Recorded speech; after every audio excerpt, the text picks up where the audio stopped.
வணக்கம், welcome to Sam's kitchens. இது உங்கள் சாம்ஸ். இன்னைக்கு நம்ம பார்க்க போற டிஷ் டூரியன் பாயாசம். ஒரு super delicious fusion dessert recipe. சிங்கப்பூரோட நேஷனல் ஃப்ரூட்டான டூரியனை வச்சு இன்னைக்கு நம்ம பார்க்க போறோம். சிங்கப்பூர்ல இருந்துட்டு டூரியனை வச்சு ஒரு ரெசிபி பண்ணலன்னா எப்படிங்க? ரொம்ப ஹைப் கொடுக்குறேன்னு நினைக்காதீங்க. சிங்கப்பூர்ல டூரியனை தூக்கி வச்சு கொண்டாடுவாங்க. அப்படிப்பட்ட ஒரு அருமையான ஃப்ரூட் வச்சு இன்னைக்கு ஒரு பாயாசம். வாங்க ரெசிபிக்குள்ள போகலாம். இந்த ரெசிபிக்காக ஒரு பாக்ஸ் டூரியன் வாங்கியிருக்கேன். இதில் நிறைய வெரைட்டிஸ் இருக்குது. நான் கடையில் கேட்டு வாங்கும்போது ரொம்ப ஸ்வீட்டாக இருக்கா மாதிரி கொடுங்கன்னு கேட்டு வாங்கினேன். இப்போ இந்த டூரியனில் இருக்க விதையெல்லாம் நீக்கிடலாம். இந்த விதையெல்லாம் நீக்கிட்டு அந்த ஃப்ளஷை பார்த்தீங்கன்னா ரொம்ப ஒரு க்ரீமி டெக்ஸ்சராக இருக்கும். இதோட டேஸ்ட் வேறு லெவலில் இருக்கும். இந்த விதையெல்லாம் நீக்கி முடித்ததும் இதை ஒரு பிளெண்டரில் போட்டு ஒரு பேஸ்ட் மாதிரி அரைச்சி எடுத்துக்கலாம். தண்ணி எதுவும் ஊற்றாமல் அரைச்சி எடுத்துக்கோங்க. ஒரு குக்கிங் பேனில் 2 ஸ்பூன் கீ ஆட் பண்ணிக்கோங்க. உங்ககிட்ட கீ இல்லைன்னா பட்டர் கூட ஆட் பண்ணிக்கலாம். கொஞ்சமாக உடைச்ச முந்திரி இதில் போட்டு ஒரு 30 செகண்ட் போல் வறுத்தெடுங்க. அது கலர் லைட்டாக சேஞ்ச் ஆகும். அந்த டைமில் கொஞ்சமாக காஞ்ச திராட்சை அதில் ஆட் பண்ணி அதையும் வறுத்தெடுங்க. அது ஒரு பபுள் ஷேப்பில் மாறும். அந்த டைமில் அதை ஒரு பவுலுக்கு மாற்றி வச்சுக்கணும். முந்திரியும் திராட்சையும் வறுபடுற டைம் டிஃபர் ஆகும். அதனால தான் ஃபஸ்ட்டு முந்திரியை வறுத்துட்டு அப்புறம் திராட்சையை கூட போட்டு வறுக்கிறோம். இதை தனியாக எடுத்து வச்சுக்கோங்க. இப்போது அதே பாத்திரத்தில் மீதம் கொஞ்சம் நெய் இருக்கும். அதில் 30 கிராம் சேமியா போட்டு 2 நிமிஷம் வறுத்தெடுங்க.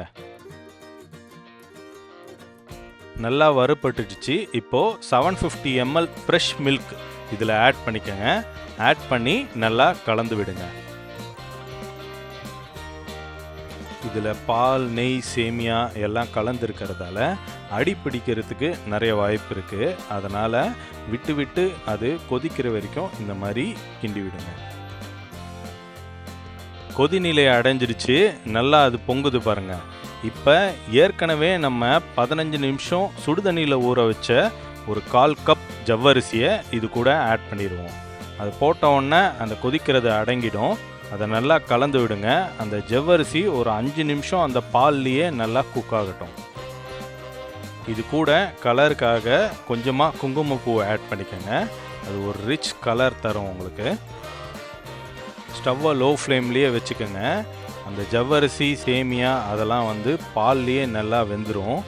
இப்போ 1/2 பவுல் சுகர் ஆட் பண்ணி அதையும் நல்லா கலந்து விடுங்க.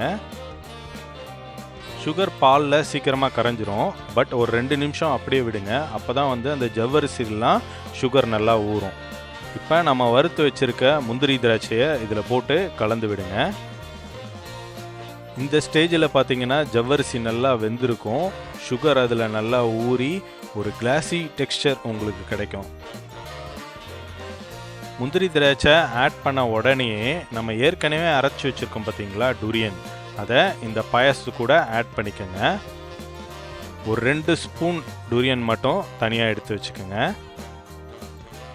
இப்போ ஸ்டவ்வை ஆஃப் பண்ணிவிட்டு அந்த சூட்லேயே டூரியனை நல்லா கரைச்சி விட்டுருங்க. அதில் திட்டாக எதுவும் இருக்கக்கூடாது. பாலோடு சேர்ந்து நல்லா கரைஞ்சிடணும். இப்போ நம்ம டெசர்ட் ரெடி ஃபார் சர்விங். இதை உங்களுக்கு சில்லுன்னு சாப்பிட்ணுன்னா ரெஃப்ரிஜிரேட்டரில் வச்சு அப்புறமா சர்வ் பண்ணி சாப்பிடுங்க.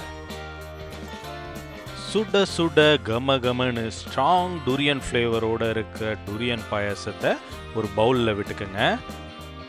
கார்னிஷிங்காக நம்ம ஏற்கனவே அரைச்சி வச்சுருக்க டூரியன் பேஸ்ட்டை ஒரு ஸ்கூப் இதில் விட்டுக்கோங்க. இன்னும் அழகு சேர்க்க கொஞ்சமாக குங்குமப்பூ. நம்ம டூரியன் பாயாசம் ரெடி.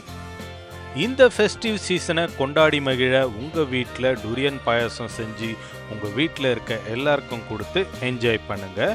இந்த மாதிரி யூனிக் டிஷ்ஷஸ்க்கு நம்ம சேனலை ஃபாலோ பண்ணுங்கள். மறக்காமல் சப்ஸ்கிரைப் பண்ணுங்கள். இதை நீங்களும் ட்ரை பண்ணுங்கள், சப்ஸ்கிரைப் பண்ணுங்கள், கமெண்ட்ஸ் பண்ணுங்கள். See you next delicious dish. நன்றி, வணக்கம்.